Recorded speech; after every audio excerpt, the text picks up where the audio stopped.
Welcome to the 4th ASEAN EU Cooperation and Scholarship Day. You are now in the reception area. Here is the list of events we have prepared for you. Click on the schedule button to get a reminder on your phone or devices.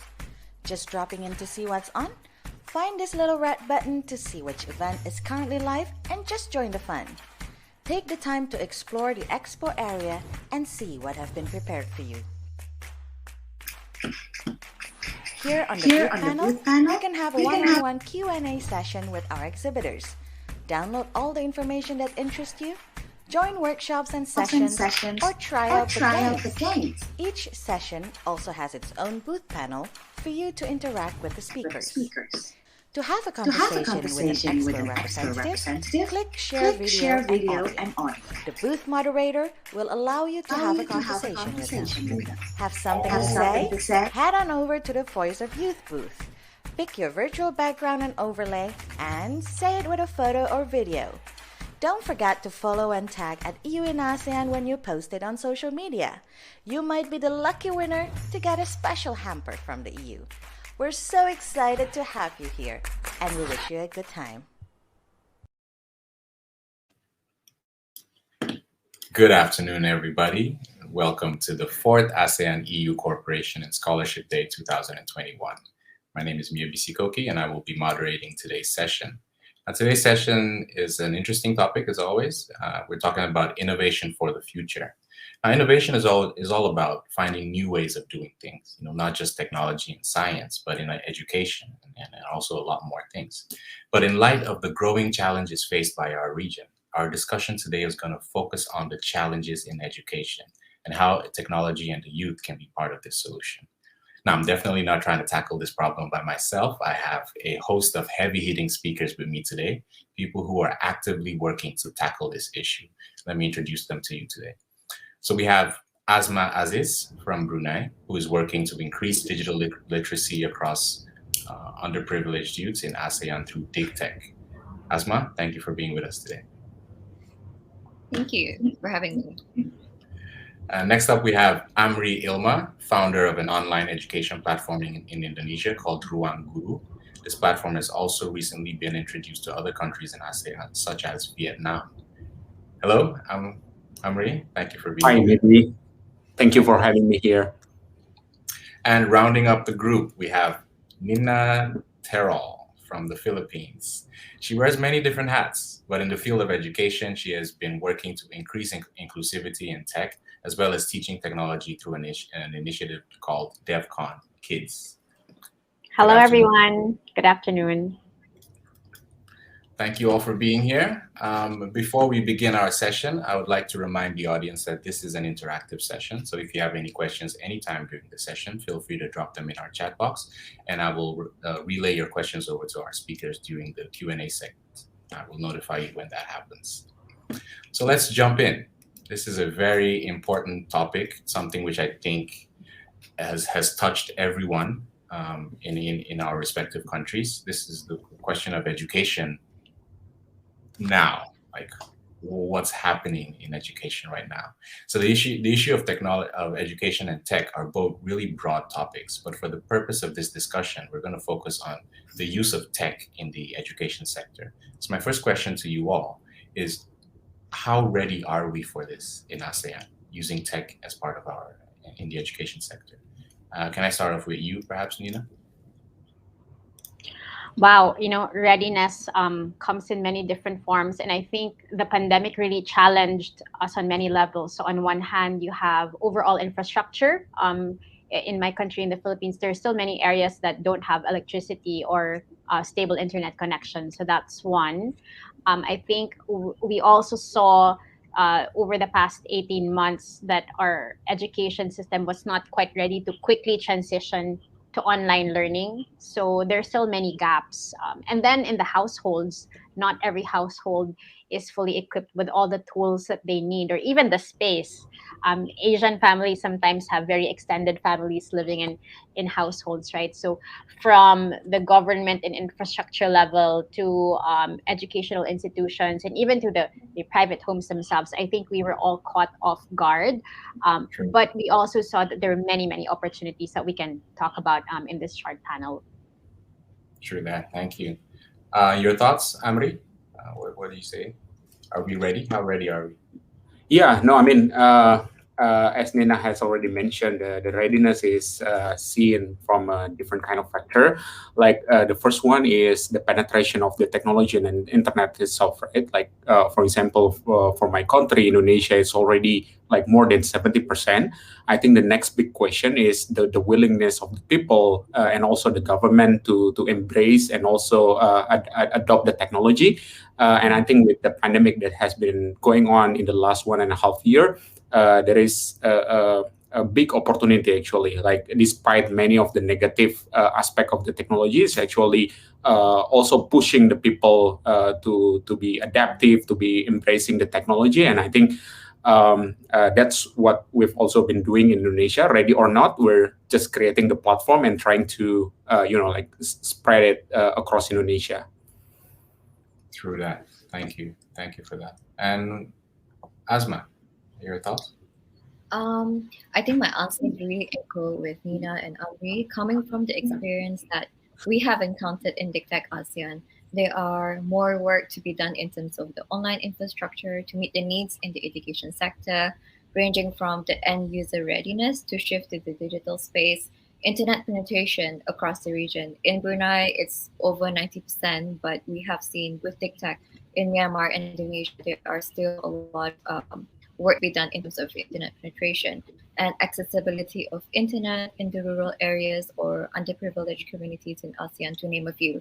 So there are still imperfect proportions of the population that is not yet ready with the use of tech, which is why in tech, for example, along with my other co-founders, we try to promote digital literacy awareness as a baby step to make sure that ASEAN is ready for this through skills and knowledge development in the digital space.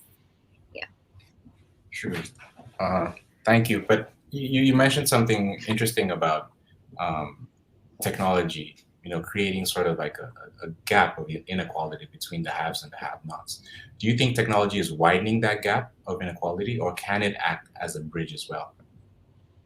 I'll answer that first. So as someone who is an advocate for digital inclusivity, I have seen firsthand that technology can work both ways. It has widened the gap of inequality. For instance, for those who do not have access to the internet infrastructure, technological devices, and technological necessities with skills and development, it has actually widened the gap. Whereas, I mean, this is where DigTech ASEAN comes in to address the gap and ensure that people from the underprivileged communities can also enjoy the necessities in present. But it is very insufficient for just DigTech to ensure this is happening. It must be a collective effort across the ASEAN region. So yeah, we are very proud to lay the foundation of the organization from a cross-country collaboration perspective as well, to ensure that we can act as a bridge to address the gap of inequality in terms of technology. All right, thank you for that, because we're all in this together. Yes. So we have to figure out the solutions together as well. But my next question is for you, Amri. I mean, you've been working with online platforms since before the pandemic. What do you see as the main challenges for students and for you as a provider? Yeah, so just a very brief introduction of Ruan Guru. So we are creating an online platform so the students can access through the app from the desktop and it can be accessed from anytime and anywhere. I guess before talking about the challenges, let's talk about the opportunity here first, right? Because the approach that we're doing here is that we want to provide the access for quality of education at a much cheaper price compared to conventional, like offline settings. And it can be accessed anytime and anywhere through the technology. And I guess despite the, our noble goal of providing this across Indonesia and also across ASEAN as we have expanded to Vietnam and Thailand, is that the challenge for students, as Asma has already mentioned before, is still the availability of the gadget and also internet connection in some areas. For example, in some rural areas or in some, like remote areas where not even internet, like electricity is not even present in the areas, for example. And I guess the challenge for us in the company is several things, right? Like the first one is how to make it more accessible for people in the underserved areas. For example, we want to make the product, like as affordable as possible, so that the people even from the lower economic background can get access to it and will still be able to subscribe to our app. The second one is um, to bridge the inequality of education. We also to think about not only the access but also the quality of the content itself. Even though the online has provided us the opportunity to spread the quality of education across many different areas, the challenge remain on how to mimic the setting of offline classroom, which is like adaptive. There can be a discussion between student and the teachers, and that's something that we try to like mimic up until this point. And then I'm happy to say that our most recent feature from the company is that we have created this adaptive technology where students can watch, like the video of education, and based on their interaction with the video or based on their answer, the outcome can be different. So there can be like different branches of the teachers explaining different part of the curriculum, for example. That's something that we've still like developing and trying to perfect it so that it can also like mimic the actual offline setting of the classroom and bridge the inequality gap.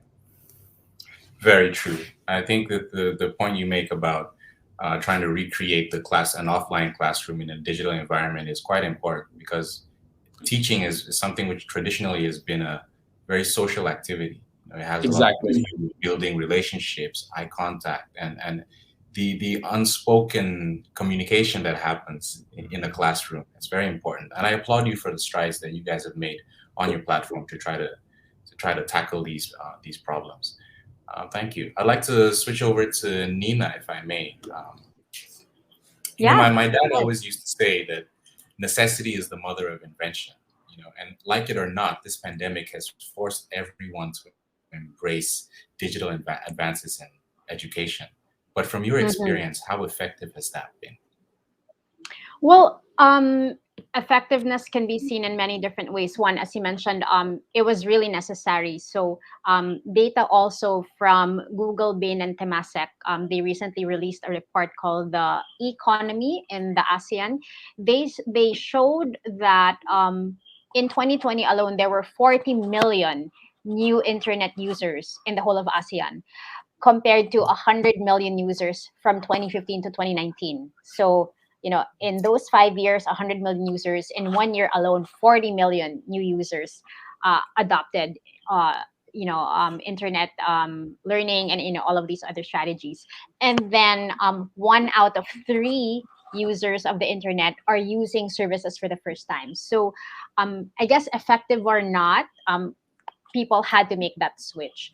But I think the important thing that we need to remember is that now that people are online and behaviors have shifted, the burden is really now on, I guess, the collective efforts of the private and public sectors to make sure that there are more people with access to, again, the infrastructure, the tools, and the information that's needed. From our purview, Intalino Venture Labs, we're a global venture studio. We start our work in Southeast Asia, but we've gone on to other parts of Asia and the US. We've always been working to build technologies for inclusion. And what we've seen is that you really have to be very innovative in the sense that it doesn't always have to be an app, or it doesn't always have to be established platforms that you use to bring technologies or inclusion down to the people. Sometimes it can be using free tools given by the telcos like Facebook Messenger to be able to engage people. Sometimes you go back to analog technologies like the non-smartphone, the legacy phones, and some people and advertising agencies actually in the Philippines have collaborated with our Department of Education to load textbooks into SIM cards, right? So there are many opportunities. You just have to be very creative because the necessity is there. Effectiveness, we really can't say in the short term. But the fact is, people are now online. And that same study by Google, Bain, and Temasek said that 94% of people who've switched to online platforms during the pandemic are likely going to keep using online platforms. So that's a big challenge and an opportunity for us in the sector. Very interesting. I think that's what innovation is all about. Using the tools you have, but in a creative new way. That you don't necessarily have to create something new. You don't have to reinvent the wheel, but it's looking at what you already have with fresh eyes, you know. Yep. And I just want to add, it doesn't have to be high tech. I think the challenge for inclusion is to make it as easy and accessible and maybe as low tech as possible, so that everybody in the rural areas with limited connectivity will be able to use it. Thank you so much for your perspective, Nina. I would like to move to Asma. So we've been in this pandemic for what feels like an eternity. It's been what, 18 months? I imagine children, parents are hungry for social engagement to go back to the way things were. But what do you think will happen after the pandemic? Will things go back to the way they were, or are there things that we've learned through this experience that might be useful for us to implement going forward? Yeah, I am a firm believer that when the global architecture is rapidly changing and the damage done by the pandemic is irreversible in the context of digital advancement, as Nina has mentioned just now, there are cases of effectiveness in embracing digital advances in education sector or any other sector really. So we have seen the application of online or hybrid form in disseminating educational materials. Back when I was in secondary school, emails were not maximized and the use of mobile phones was considered a strict disciplinary action. But due to the pandemic today, these practices are mandatory. So it's not anymore an optional to be digital literate. It's a compulsory if you want to partake in all these opportunities. So it is, I don't think it's gonna go back. We're not gonna go back to the past. Digital advancement is just rapidly moving and we need to be digital literate to adapt to this change. Okay, so you're saying it's definitely gonna have to be a mixture. Yes, definitely gonna be a mixture. Yeah. So on that note as well, I think we need to understand what skills we need to develop. For example, critical skill, as you mentioned earlier, classroom is more of the social engagement side. So how do we engage online? How do we keep the unspoken communication skills alive? And how can we understand digital well-being is also important. So all of these changes we need to understand and learn. So that is something that will happen after the pandemic or during this pandemic even, because it feels like eternity. True. I have some questions from the chat. I think this is an interesting point to address. Maybe everyone can jump in on this. Damo asks, how can technology help advance education in rural areas with minimum infrastructure? This is something that every developing country has to face. How do we do this? So where do we start? Amri, would you like to share your thoughts? Sure, yeah.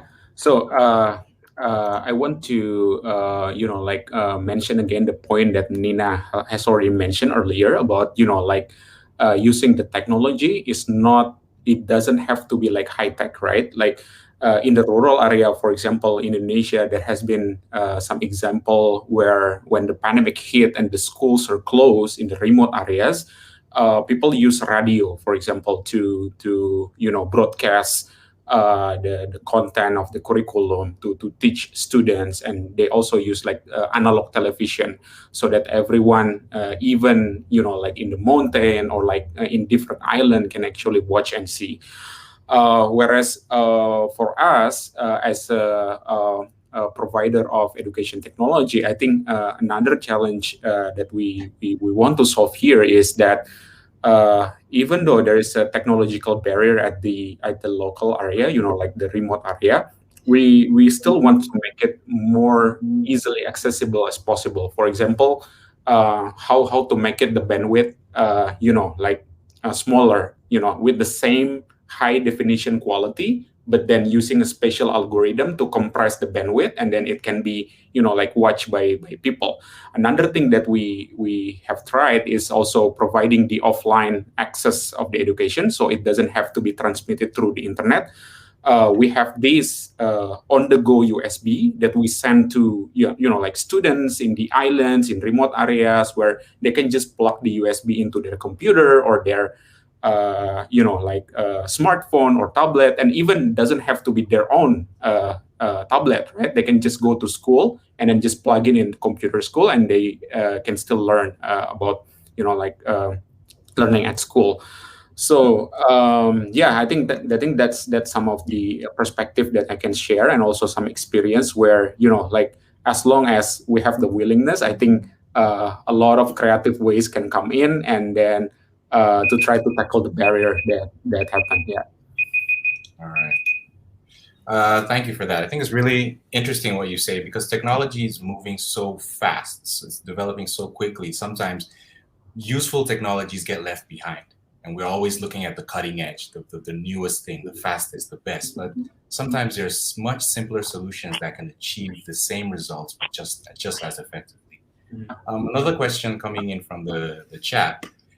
Asma touched on this a little bit, and perhaps Nina can weigh in on this as well. How can technology bridge the gap instead of widening the gap of inequality in education? Nina? Okay, so sorry, I thought Asma was going to go first, but okay.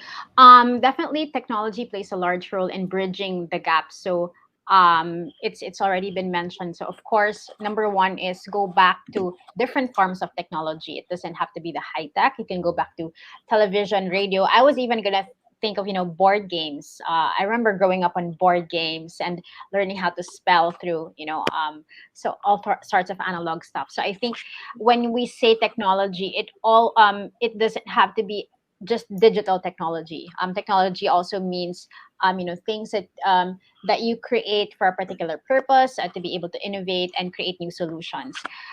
But I think in terms of the digital technologies that we've all now gotten used to, we certainly need to work together, both the private and the public sectors, and startups like ourselves and developers, to be able to create new tools. So I mentioned earlier chatbots. In some of the financial inclusion work that we're doing in Talino, we've actually had to use chatbots to be able to make, for example, microloans available to rural areas. But if we can do that with microloans and loan applications, why not use chatbots for learning? And I think now we've seen also a huge increase in online gaming. And I think games can be a really powerful tool for education. And if we work closely together to, supplement the skills gap, or create games that actively promote strategic thinking, critical thinking, and all the necessary skills for the 21st century, that's going to be a really interesting way that we can also move forward. True. That's really interesting. The point about gamification. That's a way of creating engagement. That's something which the digital world is really good at doing through gamification. So why not? Yeah, why not use that? Okay, thank you for that. Perhaps Asma would also like to share some thoughts about the same question, the question of bridging the gap of inequality. Yeah, I'm sorry. Maybe can you repeat the question, because my internet connection is a bit bad. All right. So the question was, how can technology bridge the gap instead of widening the gap of inequality in education? You touched on this a little bit, but I was wondering whether you would like to add anything to that. Yeah, definitely. For example, with DigTech ASEAN, so what we do is we actually provide workshops for youth in the rural areas and underprivileged communities, where we promote digital literacy awareness, as basic as creating an email address or understanding what is the risk of online privacy and security risk. So simple things as this actually will bridge the gap of social inequality, in terms of, besides the infrastructure, besides the technological access, besides the technological necessities. So promoting digital literacy to this youth and underprivileged communities will actually bridge the gap. I think that is the part that we're doing as in DigTech ASEAN. True that. I think this segue nicely to another question that just came up. And I think you might be a good candidate to answer. It says, do you think tech is opening up more access to women? From your experience, what can you say about that?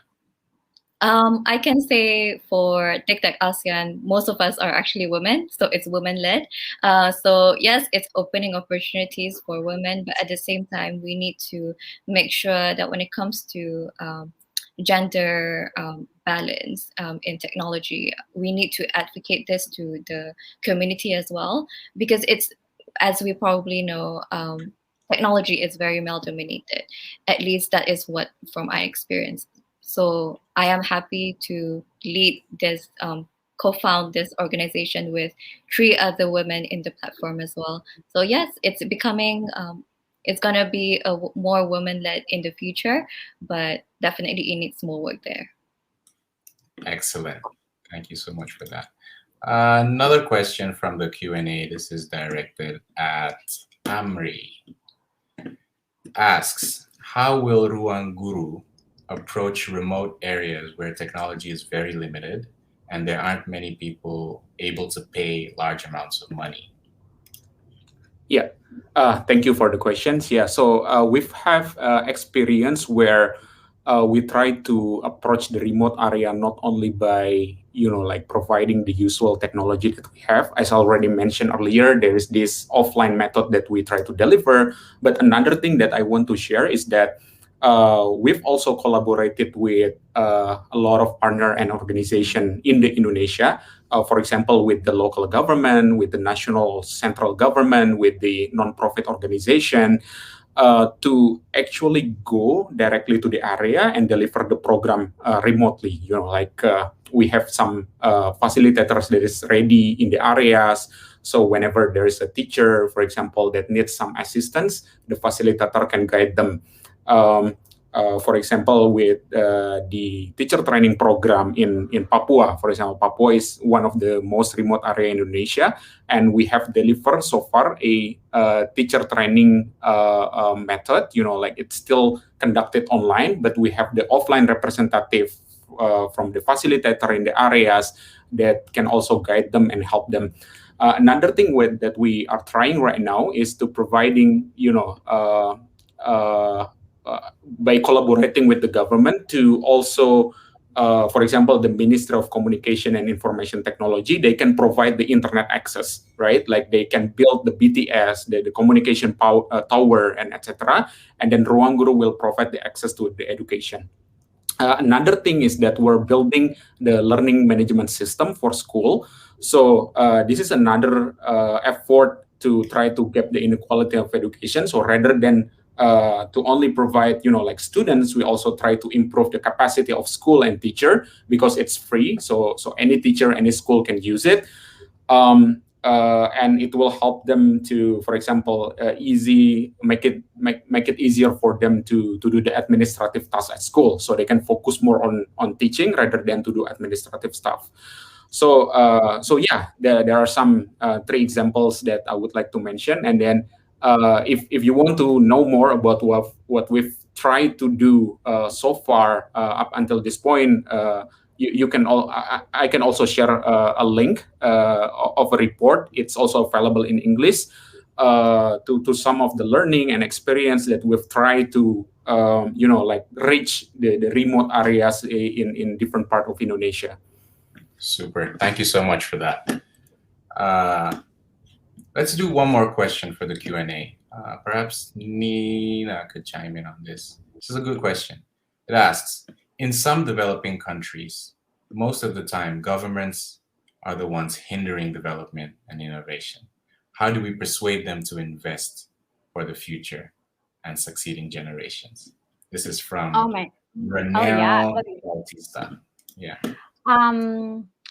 That's really a challenge, I think, that many countries, many organizations face. What I've seen in the Philippines is I've really seen the technology industry come together to lobby and engage the government. We should never see government as an enemy, because they're the largest stakeholder in this, and they have access to the largest resources. So I would really encourage stakeholders to get together and talk with your legislators about the bills that need to be filed here in the Philippines. And I think the person asking the question is from the Philippines. So we've seen our startups in our technology sector engage with the Senate and the Congress in putting together the Innovative Startup Act and implementing rules and regulations. We've also seen people come together with our Department of Science and Technology. So there are steps that governments are taking. Of course, it's never fast enough considering the speed at which innovation needs to take place. I think no government is able to really move as quickly as they need to. So the private sector also has to step up. So it's really a collaboration between government and private sector stakeholders. So I think, but it should be led by the citizens, I believe. We see the challenges, we see the opportunities. So it's also up to us to maybe be able to educate our government leaders on what can be done. Look for spaces where we can collaborate. It's easier said than done, of course, but I've seen this at work in the Philippines. So I can see that other developing nations might also be able to do the same. Super. Yeah. So I guess what you're saying is this is something which requires a proactive attitude. You can't just sit back and hope, but you need to get in there. Yes. Well, thank you so much for that. It looks like we're close to the end of our session. It's been very short yet insightful discussion. Thank you so much for your time here. If you still have questions, viewers, you can head over to the chat section and continue the discussion there. We also invite you to visit the Voice of Youth booth. You can share your thoughts with us, tag us, EU in ASEAN. That's EUIN ASEAN on your social media channels. The best photo and comments might receive a little hamper from us. Again, I'd like to thank our speakers for their valuable time. If you guys have any last words that you would like to say, maybe Nina, do you have anything you'd like to announce or say? Yeah, thank you for the time. So just a couple of things. So one, I wasn't able to mention earlier, but Talino Venture Labs actively supports a nonprofit called DevCon Kids. So to the points raised earlier by Asma and Amri, DevCon Kids actively promotes workshops and conducts online workshops that teaches kids as early as kindergarten coding, game jam, mobile app development, web development. So that's all part of computer literacy and technology literacy. So I encourage you to please check out DevCon Kids on Facebook and hatch collaborations there. And I'll give the team a heads up that you'll be messaging them. The other is because we talked about ready or not, right? Being ready or not amid the pandemic. Our founder, Winston Damarillo, actually authored a book called Ready or Not 2020 before the pandemic. And then when the pandemic hit, we realized we were not ready for 2020. So we added a pandemic chapter that aptly says we were not ready for 2020. And we'd like to give an e-copy to every member of the audience. So I'll be coordinating with the organizers. And if you're registered, you'll be able to get something from us. So, but thank you. Thank you for the time. Super. Thank you so much for that. Anyone else have any words of wisdom for our audience? Yes. Thank you so much for giving DigTech this platform to talk. I just want to tell the audience, follow us at digtech.asean. We are at the phase, we're still new, but we're in the phase of transitioning to a social enterprise. So we will be looking for more people across the ASEAN region. So I encourage everyone to look at us, apply online next time, and just follow for all the opportunities that will be available soon. Thank you so much. Last but definitely not least, Amri, anything you want? Yeah. Thank you so much for having me here.